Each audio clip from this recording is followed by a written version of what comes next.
Live from the BDN Studios, it's Bang and Dang. That's awesome. If you don't like that, then You ain't black. The Battle of Pichacho Pass, also known as the Battle of Pichacho Peak, happened on April 15th, 1862. The action occurred around Pichacho Peak, 50 miles northwest of Tucson, Arizona. Mm-hmm. It was fought between the Union Cavalry Patrol from California and a party of Confederate pickets from Tucson. It marks the westernmost battle of the American Civil War involving fatalities. Though a skirmish known as the Battle of Stanwix Station, which we did, was 40 miles further west and 80 miles from the California border in direction of Fort Yuma. So Stanwix Station was the furthest west, but this one was the furthest west with fatalities. Huh? Okay. After Confederate forces, about 120 cavalrymen arrived at Tucson from Texas on February 28, 1862.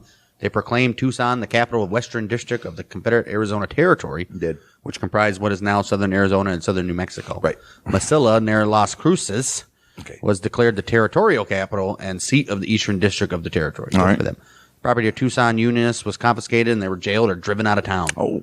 Confederates hoped a flood of sympathizers in Southern California would join them and give the Confederacy an outlet in the Pacific Ocean. Oh. This never happened. Never. California Unionists were eager to prevent this, and 2,000 Union volunteers from California, known as the California Column, and led by Colonel James Henry Carleton, moved east to Fort Yuma, California, and by May of 1862 had driven the small Confederate force back into Texas. They say, get your ass out of here. All the way into Texas, too. Mm-hmm. Long ways. We got James H. Carleton and James Barrett leading the 13th Cavalry for, 13 Cavalry for the United States, and Henry Holmes, who's we'll see, Confederate States leading them with 10 cavalry, so 13 versus 10 here. Huh? Like most of the Civil War era, engagements in Arizona, which was Dragoon Springs, Stanwix Station, and Apache Pass, Pichacho Pass occurred near remount stations along the former Butterfield Overland Stagecoach route, which opened in 1859 and ceased operations when the war began. I bet it did. This skirmish occurred about a mile northwest of Pichacho Pass Station. Okay. 12 Union cavalry troopers and one scout reported to be mountain man Pauline Weaver, but in reality was Tucson resident John Jones, commanded by Lieutenant James Barrett of the 1st California Cavalry, were conducting a sweep of Pichacho Creek Peak area looking for Confederates reported to be nearby. Arizona Confederates were commanded by Sergeant Henry Holmes. Barrett was under orders to not engage them, but to wait for the main column to come up. Okay. However, Lieutenant Barrett, acting alone rather than in concert, surprised the rebels and should have captured them without firing a shot if the thing had been conducted properly. Right. Instead, in mid-afternoon, the lieutenant led his men into the thicket single file without dismounting them. Oh, wow. Come on, dude. You can't do that. Talking about freaking being a target. All right. The first fire from the enemy emptied 4 saddles. Jeez. When the enemy retired farther into the dense thicket and had time to reload, Barrett followed them, calling on his men to follow him. Mm-hmm.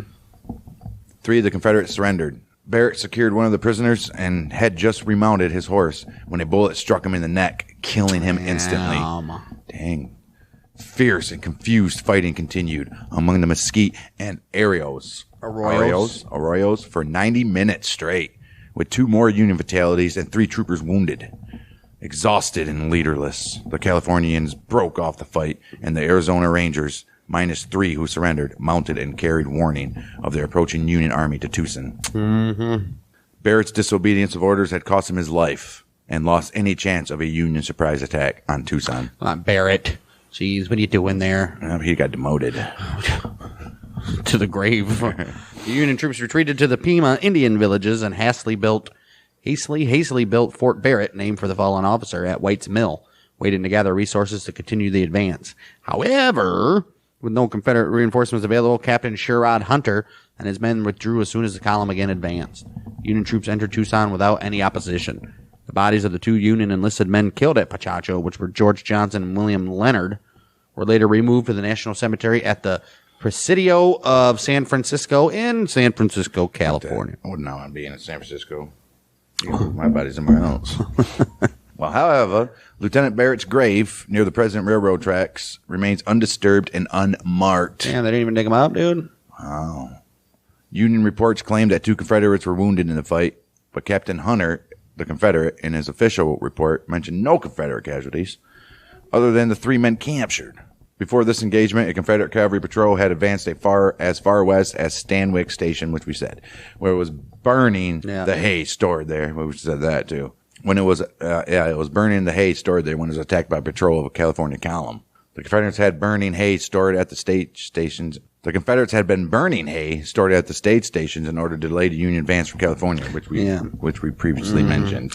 At the same time as the skirmish at Pichacho Peak, a larger force of Confederates was thwarted in its attempt to advance northward from Santa Fe in the Battle of Glorieta Pass. We did that. By July, the Confederates had retreated to Texas, though pro-Confederate militia units operated in some areas until mid-1863. The following year, the Union organized its own territory of Arizona, dividing New Mexico along the state's current north-south border, extending control southward from the provisional capital of Prescott. Although the encounter at Pichacho Pass was only a minor event, it could be considered the high watermark of the Confederate West. Right.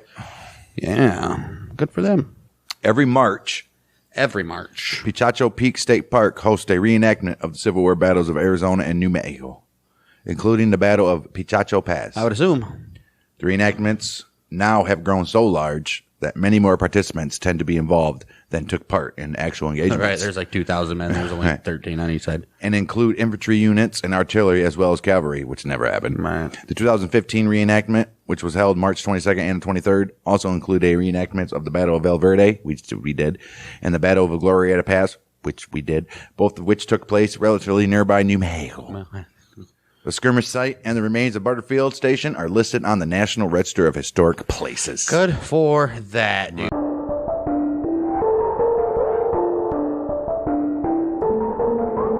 If you enjoyed this video, be sure to subscribe so you never miss out on new episodes of Outlaws and Gunslingers or Battles of the American Civil War, right here on the Bang Dang Network. And don't forget to check out those playlists.